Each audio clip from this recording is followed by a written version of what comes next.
नमस्कार दोस्तों आज हम जानेंगे नाग पंचमी क्यों मनाया जाता है।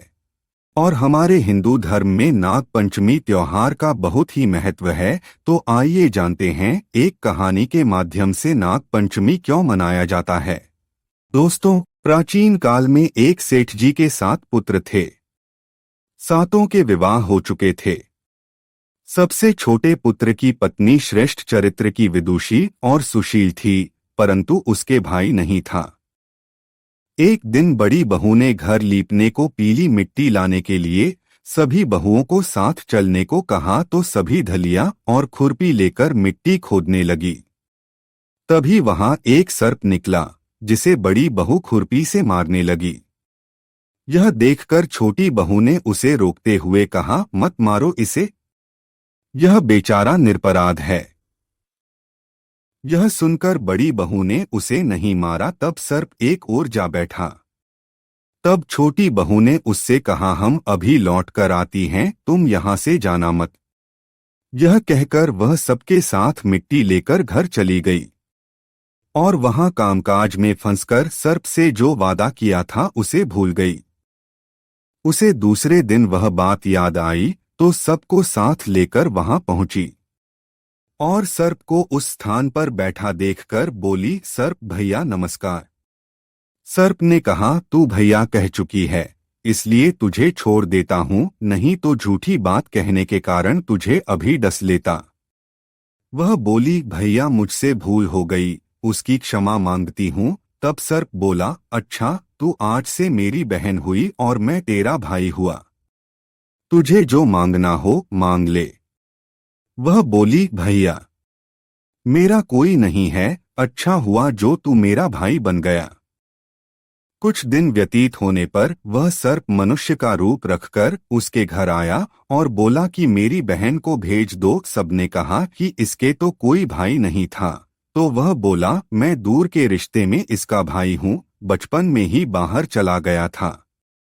उसके विश्वास दिलाने पर घर के लोगों ने छोटी को उसके साथ भेज दिया। उसने मार्ग में बताया कि मैं वही सर्प हूँ, इसलिए तू डरना नहीं और जहाँ चलने में कठिनाई हो वहाँ मेरी पूंछ पकड़ लेना। उसने कहे अनुसार ही किया और इस प्रकार वह उसके घर पहुँच गई। वहाँ के धन ऐश्वर्य को देखकर वह चकित हो गई। एक दिन सर्प की माता ने उससे कहा, मैं एक काम से बाहर जा रही हूँ, तू अपने भाई को ठंडा दूध पिला देना। उसे यह बात ध्यान न रही और उससे गर्म दूध पिला दिया, जिसमें उसका मुख बेतरह जल गया। यह देखकर सर्प की माता बहुत क्रोधित हुई, परंतु सर्प के समझाने पर शांत हो गई। तब सर्प ने कहा कि बहन को अब उसके घर भेज देना चाहिए। तब सर्प और उसके पिता ने उसे बहुत सा सोना, चांदी, जवाहरात, वस्त्रभूषण आदि देकर उसके घर पहुंचा दिया। इतना ढेर सारा धन देखकर बड़ी बहू ने ईर्ष्या से कहा, भाई तो बड़ा धनवान है, तुझे तो उससे और भी धन लाना चाहिए। सर्प ने यह वचन सुना तो सब वस्तुएं सोने की लाकर दे दी। यह देखकर बड़ी बहू ने कहा, इन्हें झाड़ने की झाड़ू भी सोने की होनी चाहिए। तब सर्प ने झाड़ू भी सोने की लाकर रख दी। सर्प ने छोटी बहू को हीरामनियों का एक अद्भुत हार दिया था। उसकी प्रशंसा उस देश की रानी ने भी सुनी और वह राजा से बोली कि सेठ की छोटी बहू का हार यहाँ आना चाहिए। राजा ने मंत्री को हुक्म दिया कि उससे वह हार लेकर शीघ्र उपस्थित हो। मंत्री ने सेठ जी से जाकर कहा कि महारानी जी छोटी बहू का हार पहनेंगी, वह उससे लेकर मुझे दे दो। सेठ जी ने डर के कारण छोटी बहू से हार मंगाकर दे दिया। छोटी बहू को यह बात बहुत बुरी लगी। उसने अपने सर्प भाई को याद किया और आने पर प्रार्थना की, भैया रानी ने हार छीन लिया है, तुम कुछ ऐसा करो कि जब वह हार उसके गले में रहे तब तक के लिए सर्प बन जाए और जब वह मुझे लौटा दे तब हीरों और मणियों का हो जाए। सर्प ने ठीक वैसा ही किया। जैसे ही रानी ने हार पहना वैसे ही वह सर्प बन गया। यह देखकर रानी चीख पड़ी और रोने लगी। यह देखकर राजा ने सेठ के पास खबर भेजी कि छोटी बहू को तुरंत भेजो। सेठ जी डर गए कि राजा न जाने क्या करेगा। वे स्वयं छोटी बहू को साथ लेकर उपस्थित हुए। राजा ने छोटी बहू से पूछा, तूने क्या जादू किया है, मैं तुझे दंड दूंगा।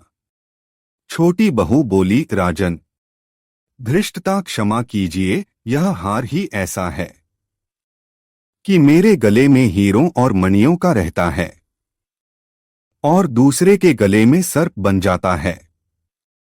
यह सुनकर राजा ने वह सर्प बना हार उसे देकर कहा, अभी पहनकर दिखाओ। छोटी बहू ने जैसे ही उसे पहना वैसे ही हीरो मणियों का हो गया। यह देखकर राजा को उसकी बात का विश्वास हो गया और उसने प्रसन्न होकर उसे बहुत सी मुद्राएं भी पुरस्कार में दी। छोटी वह अपने हार और इन सहित घर लौट आई। उसके धन को देखकर बड़ी बहू ने ईर्ष्या के कारण उसके पति को सिखाया कि छोटी बहू के पास कहीं से धन आया है। यह सुनकर उसके पति ने अपनी पत्नी को बुलाकर कहा, ठीक ठीक बता कि यह धन तुझे कौन देता है। तब वह सर्प को याद करने लगी। तब उसी समय सर्प ने प्रकट होकर कहा, यदि मेरी धर्म बहन के आचरण पर संदेह प्रकट करेगा तो मैं उसे खा लूंगा। यह सुनकर छोटी बहू का पति बहुत प्रसन्न हुआ और उसने सर्प देवता का बड़ा सत्कार किया। उसी दिन से नागपंचमी का त्योहार मनाया जाता है और स्त्रियां सर्प को भाई मानकर उसकी पूजा करती हैं। दोस्तों, नागपंचमी की कहानी कैसी लगी? अच्छी लगी हो तो लाइक और सब्सक्राइब जरूर करें। धन्यवाद। हर हर महादेव।